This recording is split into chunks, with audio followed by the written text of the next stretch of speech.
Hey, everybody, and welcome to Savvy Entrepreneurs, the podcast that is for entrepreneurs and by entrepreneurs. My name is Michelle Burkhardt, and I'm your host. I'm with thesavvymind.com, and I'm the creator of the Income Accelerator coaching program that really helps you focus on value so you can 2x your income with less stress, fewer clients, and more freedom.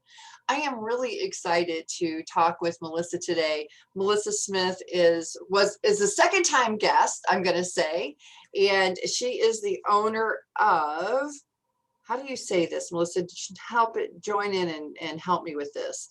The Association of Virtual Assistants. Did I get that right? I'm the founder and CEO of the Association of Virtual Assistants. Correct. I'm just so excited to have her. So, Melissa, welcome to the show.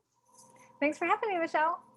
You know, and we were laughing before we got back on camera because last time we did this, we had a great show, and then I figured out I hadn't recorded it. So Melissa was kind enough to come back, and I'm delighted to have her. She's a lot of fun to talk to and has really great insights about how to really work your business and use your time well, I think, and then by outsourcing the things that you don't know how to do or don't want to do or that kind of thing. So why don't we talk about some of the different kind of common types of virtual assistants that people, maybe some of them are familiar with, maybe some of them aren't familiar with. Let's talk about that for a minute. Sure. I think most people are familiar with general virtual assistants and executive virtual assistants. So these are going to be assistants who handle email management, calendar scheduling, invoices, emails, drafting, travel, those types of things. The difference between a general VA and executive VA is an executive VA is client facing. They're someone who are going to interface with your clients and your vendors, people that you speak with. They are people who are going to respond on your behalf. A general VA will not. Now, what a lot of people don't know are all the other types of virtual assistants. So certainly technical virtual assistants are in huge demand right now. These are people that are going to be able to do your websites, make sure all your systems are functioning properly. They're going to connect all your back end. So your CRM, your lead magnet, your funnels, your newsletter, everything is captured together. So that way when it sends out and people respond, we know where those people are coming from. We have social media. Social media is just a really wide range. So that's a very broad term, but you can have social media that helps you in social media marketing, social media engagement, social media community management. So if you have Facebook groups, LinkedIn lives, if you're doing communities, if you're on Instagram, whatever those are, we want to track that and make that work for you. Also social media on YouTube. That's technically not social media, but it gets lumped into that. So working that, you have podcast VAs. So they're going to help you with all the different aspects of your podcasting. Most entrepreneurs, business owners, they're thinking, I have so much information. I'm constantly creating. How do I not create? Use these types of VAs to also repurpose content. Content repurposing is huge. So you can take a podcast or a live show and repurpose that in 3 or 4 different ways to make sure that you're recycling that. You can have launch virtual assistants, which are really popular anytime you're launching a new product, program, service, or offering. So the build up to that. That's an interesting concept. The build up to that, building that list, making sure everything goes out. There's a lot of moving pieces when you do a launch, a lot. So a launch team is going to manage all those things because you want to make sure that you have enough buildup, you want to have enough interaction, you have everything that you want, you have your lead magnets, you have your sign up, you have your FOMO, and then of course you have the offerings because on the backside of the launch, it's all about user experience. Where do I get this stuff? I just paid for this. Where is it? Where do I get it? How do I find it? Customer service support on that end. And then you have different types of marketing. You can have email marketing, which a lot of people think like, oh, email marketing is dead. It's absolutely not. I kind of like email. I'll be honest with you. I kind of like email marketing because interestingly enough, I don't get a lot of emails anymore. And so I think you get a lot of attention now because so many people are getting away from it. I think you get a lot more attention than you used to. It's great. What people don't realize is that it's much harder to get someone's email address these days, Mhm. right? Because people are saying, oh, I'm getting so many emails, my inbox is flooded. Well, what that means is they're far more likely to be very selective Mhm. when they give you their email address. Very selective. So if you have someone who's given you their email address, treat it with care because they cared enough about you to sign Right. up. But that means you have their direct attention now. And Mhm. it's like you said, people are really cleaning out their email boxes. They're really starting to subscribe to things, unsubscribe to things. Mhm. They're really working through that. And I know I have a lot of different subscriptions. Some just sit until I get to them. But for those that I specifically follow, I will read them as soon as they come in when it's my time to check email. And I respond probably at least once a month to something that they said, whether it's something in their newsletter, something that happened to them, a congratulations. And just this morning, a friend of mine sent out a newsletter and I responded back. He said, you know what? I love that you respond to my emails. And I said, well, I really like what you wrote. If it's just, I don't have the same reaction all the time, but certainly every now and then, there's something that really resonates with me. And so I want to acknowledge that. And that's the power of email marketing.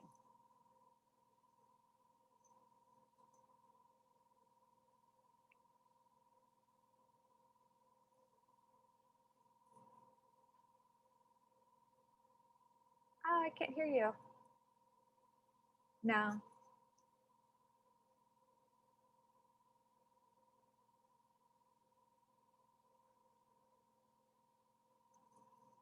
Now? Yes. Okay.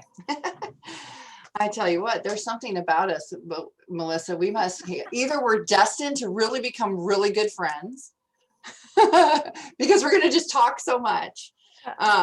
But you know what? I'm going to leave this in because I think it's really fun. What I think is so interesting about entrepreneurship, and you might be able to really uh, agree with me on this, is that you don't have to be perfect.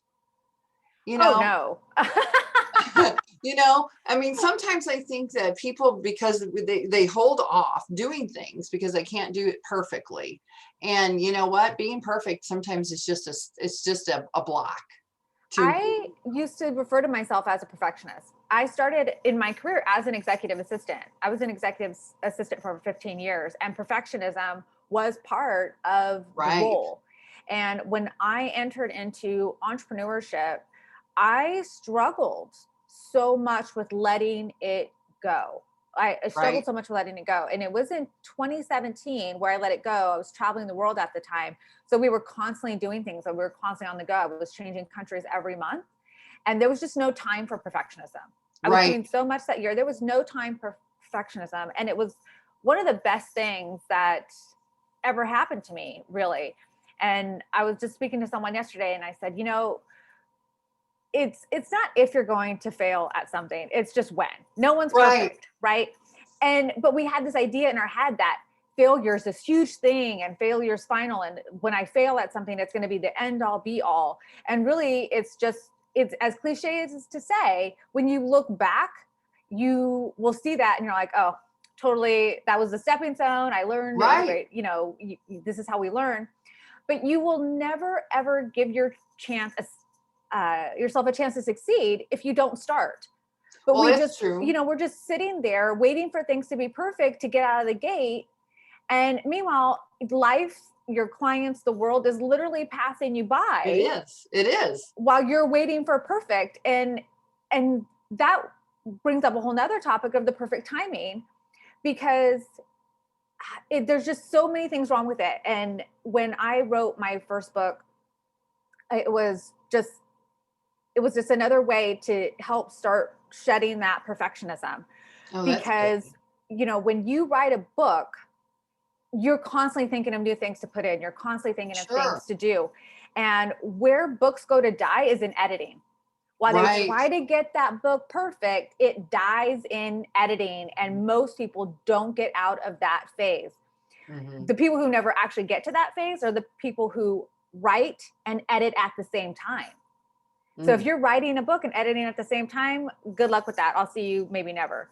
Um, it's such a, you can't do it. That's why you have second editions. That's why you have a series. That's why you write, 3 or 4 books. You're always going to come up with more, but waiting for this perfect book, for this perfect timing, for all these things, you don't have that option, nor are you allowing the imperfections to come in.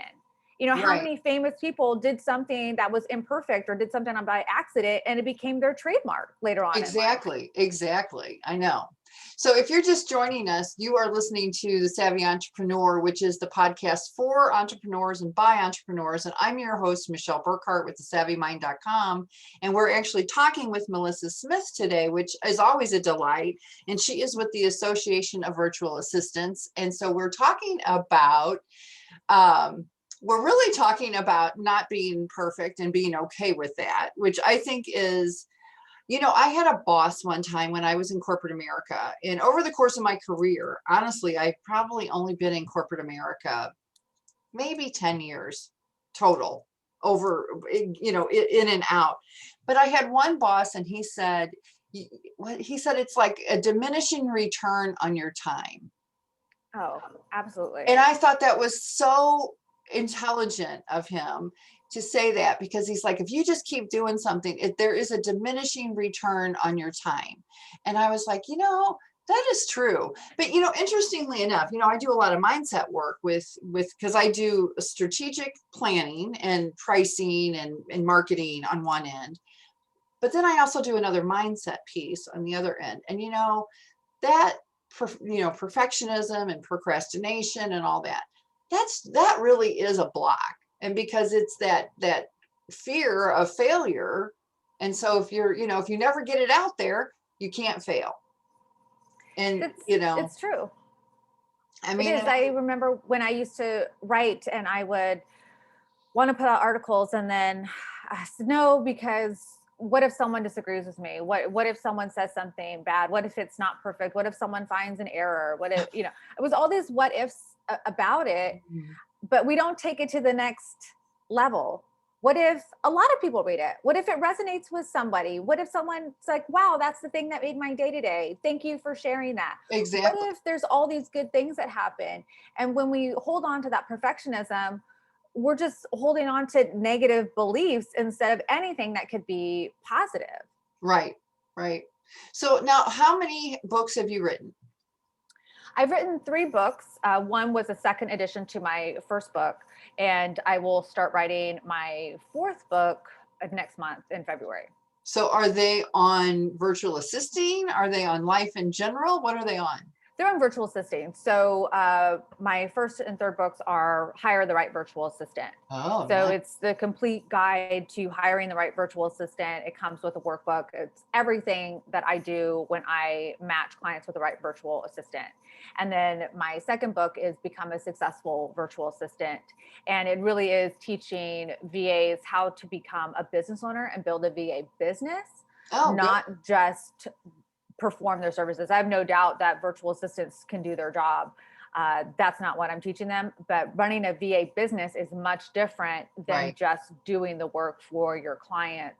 My next book will be on perfectly priced packages for virtual assistants. Nice. And it's funny because when people read the books, they're like, but this could be for anyone. You need to expand it. You need to, do this, you needed to do that. And I said, I could do that.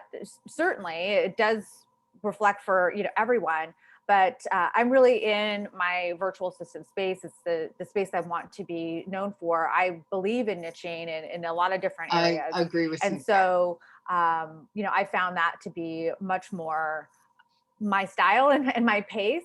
And and for writing purposes, I love it because I know exactly who I'm talking to and I can get super specific. If I make those books for other people, I can't be as specific. I have to be more generic. And I want to talk to someone like we're sitting down at a table and I'm talking to you just the way I would write the book. Right. And the feedback that I got, especially from Become a Successful Virtual Assistant, was just that. It was, wow, it was like we were sitting having coffee together. You were talking to me. And I thought, perfect. That's what I was going for. So I like to get more specific in those spaces. Good. And if you're just joining us today, you are actually listening to The Savvy Entrepreneur, which is the podcast for entrepreneurs and by entrepreneurs. My name is Michelle Burkhardt. I'm your host, and we're here today talking with Melissa Smith with the Association of Virtual Assistants. And I'm always glad to talk to her. It's always so much fun. So let's talk about how kind of like what if I'm going to hire a virtual assistant. And I'm looking at people and I go to your website and try to find a match. What should I look for? I mean, kind of like, what are the things I should be looking for to match with me? I mean, in addition to, I mean, given like if I want a website, I need to find a website, somebody that knows how to do websites. But there's more than that, right? I mean, there's that intrinsic connection work style. So how do I know how to match my work style with somebody? The best matches are always on the basis of two pillars, and that is one, communication strategy. It has to be in the client's communication strategy. Your manner, your medium, your tone, your verbiage. It has to be super simple for you to communicate and communicate often, or else you won't do it and it doesn't seem like virtual assistance works. So there are some clients and they'll have come to me and they'll say, oh, when I started working this VA, I had to start in this system and I had to communicate this way. And I said, is that the way that you were communicating all along? And they're like, oh no, I hate doing that stuff. And I'm like, yeah, that was destined not to work. And that's the tail wagging the dog, right? If you're paying for something, you should be able to communicate how you want. If I were to hire someone, they're like, hey, great, in order to reach out to me, I want you to log into the system and put in a ticket. I mean, that would never fly. No, never. Either. I get another password is like not me at all. Mm-hmm. So with the assistants that I work with, they have to be really good on email because I love email. So that's my method. The ideal client fit is for the VA.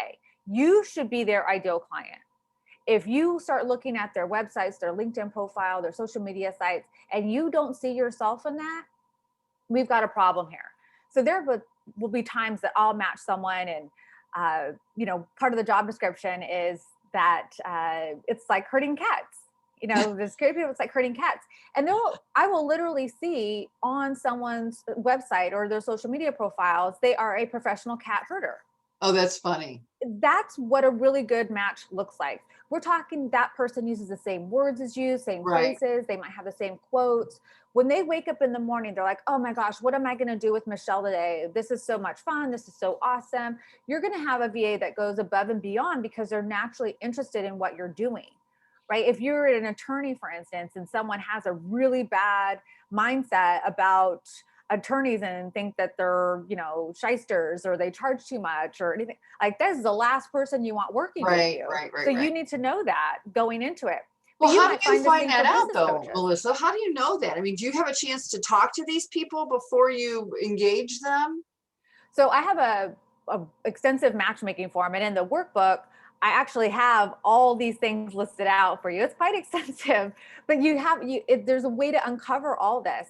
But really, by looking at what they're saying and looking at their, point of view, looking at what they're writing, you will find out a lot about a person by doing that. And then going through the questions that I lay out, that will also give you more insight because you really want to know what their background is and where they're going. It's amazing what someone will share with you in an interview process. I'm telling you. And some of it is like, wow, great. This is definitely not a match.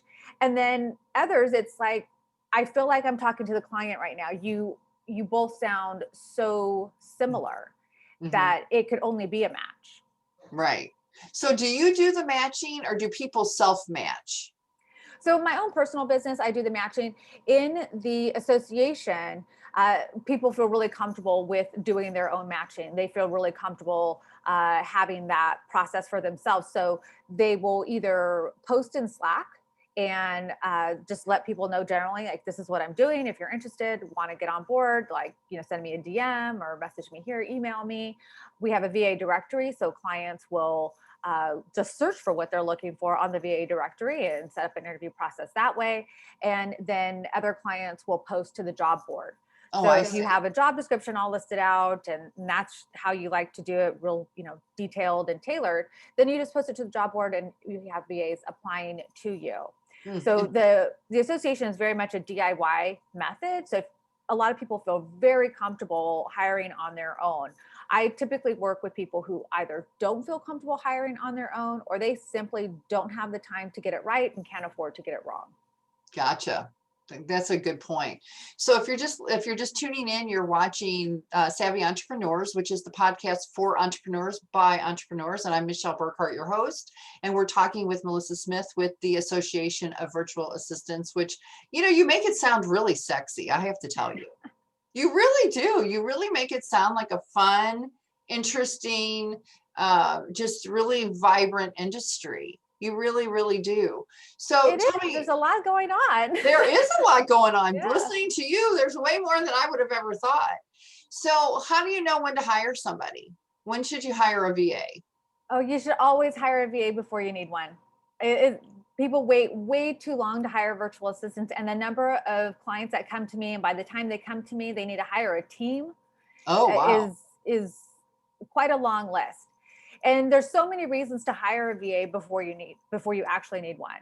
And so there needs to be time for proper onboarding. I don't care if you have the best award-winning VA in the world. There still has to be a time to onboard this person. Right. You're going to be setting up systems, sharing passwords, getting the workflow, setting your work rhythm. If you're in the weeds and don't have 10 minutes to spare by the time you hire someone, how in the world are you going to onboard them properly? Right. You're going to literally be taking 3 steps back before you can ever take a step forward. Sure. I like to suggest start with a project. That's a good idea. The one-time project. This is not anything that's ongoing. You're just, okay, I need this one thing done. Let me find someone, and then we're going to get all this worked out. It's not super time sensitive. And then we can just build from there. And if I need something else, now I have someone to go to. Mm-hmm. And now when I want to do something else, now I know what it's like to work with someone virtually, how to work with a virtual assistant virtually, and share all these things. I know more about what goes into onboarding. And now you can have it before an emergency happens. Sure. So that does make sense. It's always before you need one, but again, most people don't do that. So if you haven't, and you're saying, okay, I didn't hire one before I need one, I super need one now, just know that it's going to take some time. But that first 2 weeks, if you're super in the weeds, you're not going to be in the weeds forever. But don't expect that this person's going to come on day 1 and day 2, you're going to be sending work out. That's not how that works. Right. But another reason why people wait for so long to hire a VA is because they think in these old fashioned terms of part-time, full-time, which is like 20 hours a week or 40 hours a week. The average person uses a VA 5 to 10 hours a week, 10 being on the high side. Really? That's it. There are very few individuals that I've matched that are using their VAs 30 to 40 hours a week. And those that did, they had multiple businesses that were booming. We're talking high 6 and 7 figure entrepreneurs. And if you have a team and need a team, another misconception is like, oh my gosh, the team's going to cost me so much more money. That's also not the case. The difference between hiring a team and someone who's not part of a team is typically you have to purchase a bulk number of hours up front. And that usually starts at 20 hours a month.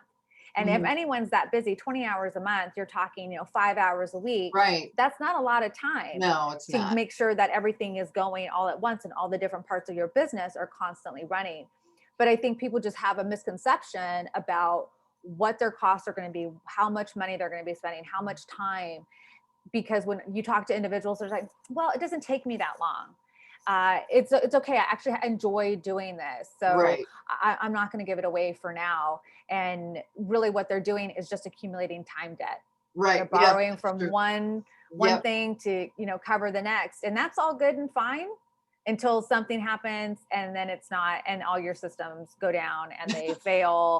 And, a week of not working for whatever reason cost you 3 months of catch-up time. Exactly. So if you're just joining us, we are here with the Savvy Entrepreneur. I'm Michelle Burkhart, your host. We're here with Melissa Smith, who is with the Association of Virtual Assistants. And, I want to talk to you about your business. And because I always like to talk to people yes, about what they do, but also about how you grew your business and kind of like what is it that, what was the big challenge? How did you overcome it? What would you tell someone else? Kind of like what's you know, the world according to Melissa right now? When I first started my business, I was a train wreck. I mean, the first business coach that I hired, I was probably 6 months in, and bless her heart, she had a time with me. I was like sub-zero knowledge. I fought like tooth and nail Oh, because really? everything she told me just went against my employee mindset. It really did. Ah, I couldn't put it together. And I came from being an executive assistant. It's everything I wanted to do. My mom was an executive assistant. I went to secretary school. I was right on track. And then when my husband passed away, it was okay, now my life's upside down, and sure. being an executive assistant and that lifestyle no longer fit me. Worked. It no Sure. longer suited the lifestyle that I needed. I need to be able to have more time with my children, more time with my family. And I just could not do that.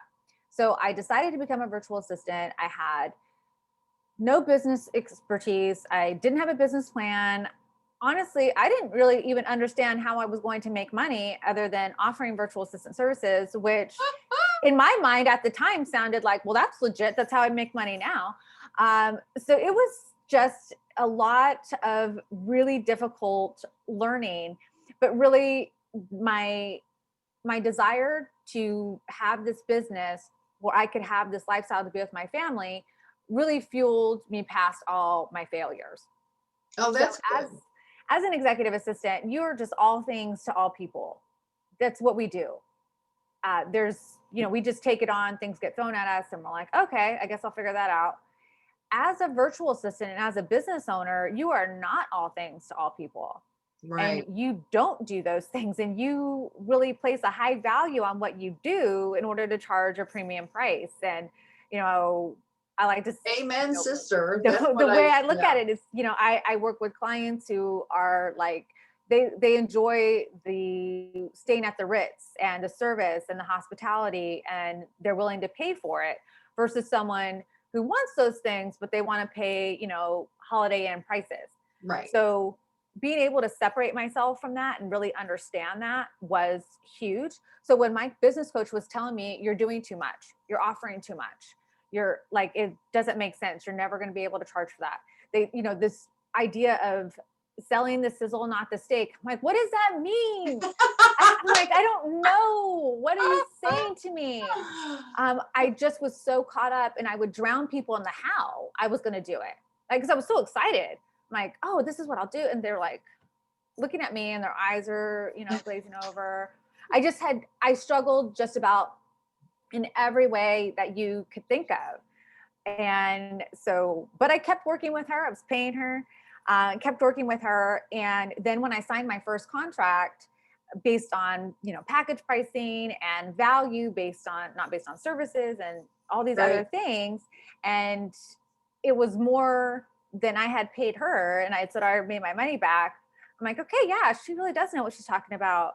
Maybe I should stop fighting so hard now and just go with it. And from there, it really took off. And I started learning more about my value and what I was doing. And And don't you think it's not just strategic, it's also here, like here and here. oh, absolutely. I mean, it's, so the thing about mindset is, in order to keep it, in order to have a strong mindset, you have to have a strong feeling and a belief. Yep. And I used to get really frustrated with people, and this was up until like very recently, that were, say like, I'm going to throw it out to the universe, and I'm going to do this, and I'm going to do that. And I just internally, my blood was boiling, Right. because I believe that you work. And I am of the mindset that if you were to tell your group that I'm going to lose 20 pounds and I'm going to throw it out to the universe and we're done here, no one would applaud you for that. No Right. one would say, okay, does that include exercise? Does that include eating healthy? Are you going to cut something out of your diet? No one will be as on board. But when people are going to say, you know, I'm going to make $50,000 in the first quarter, I'm going to make $50,000 this month, and I'm going to give it out to the universe, and I'm going to have a great time. And then people applaud that. I was just like, what universe am I living in? Right, right. But what I didn't understand was that the how is not important to them, right? They're thinking, Well, you know, I but don't have to know how. that I is don't a have to train know. of thought, though. That's a train Yeah. of thought in the mindset world, is Mhm. that you don't, but I think that's misleading, Melissa. You can't just throw it out to the universe and then go Oh, play absolutely. golf.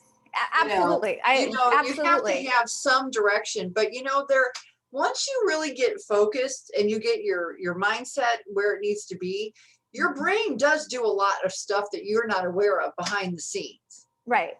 You know, But you know, I could even, but if I were to say all these things and didn't really believe it and didn't really have that feeling, right. then it doesn't really work either. No. So Right. I was, you know, I can't ever say what someone's feeling or what someone's believing or what's really going on, and nor do I want to.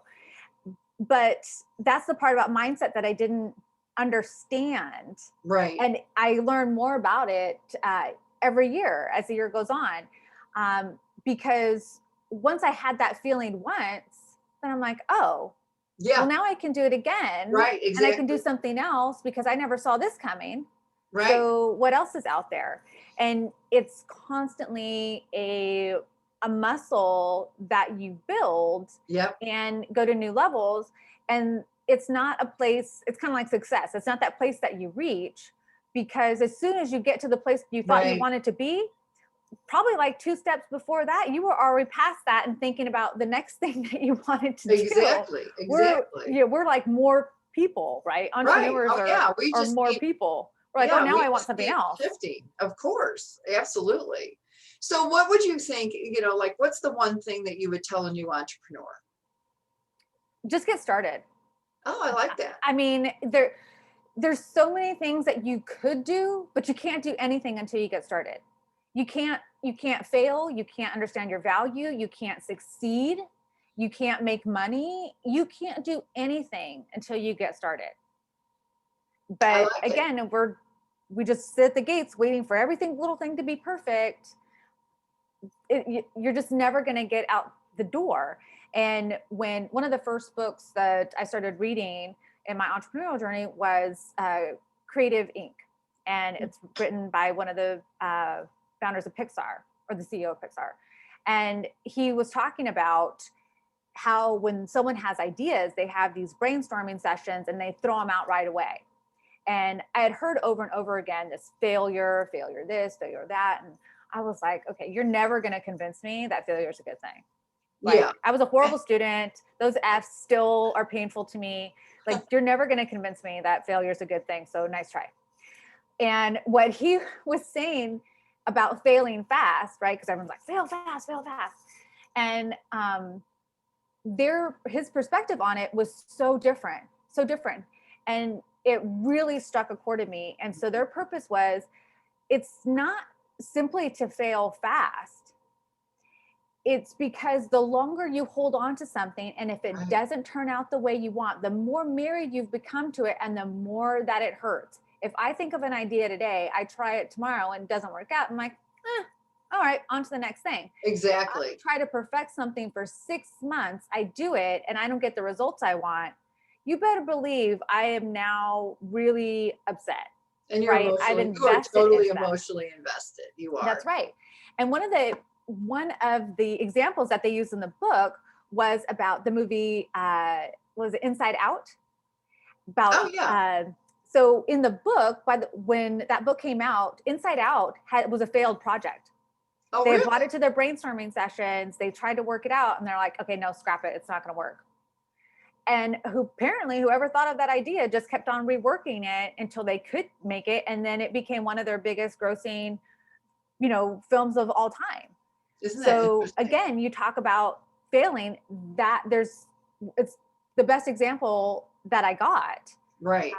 And I think when we think about failing, we just think about why fail fast? Why am I failing? Failure, it's just so everything we think about it can be this real cliche thing. But when it comes to fail so that it doesn't hurt and you can learn from it and move on and you have less Right. time, money and energy invested, now it just becomes sound business advice. Exactly. I have to agree with you there. Well, that's a great way to end up. I mean, I think that anybody could take that word at any level of their business, if they're watching it at any level, that is a really great nugget for them to just kind of put in their hat for when it happens. So I want to definitely thank you for spending time with us today. It's always a pleasure. You can come back anytime. I absolutely love talking with you. So I'm excited to wish you well on your next book for sure. Do you want to tell people where they can find you? Sure. So you can find me on LinkedIn, Melissa Smith, the PVA. You can email me at melissa@associationofvas.com or melissa@thepva.com. And I look forward What's to the hearing from you. website? What's your website? My website is thepva.com, and then the associations is associationofvas.com. Perfect. Perfect. Perfect. Well, Melissa, thank you for joining us. Come back again anytime. Good luck on your next book, and have a wonderful Valentine's Day for sure. And we will talk to you soon. Thanks, Michelle. And thank you for everybody that is tuning in right now. Just stay tuned. Next week, we will have somebody else too that I'm sure will give you another nugget of information. Have a great week, everybody. Thanks, Melissa.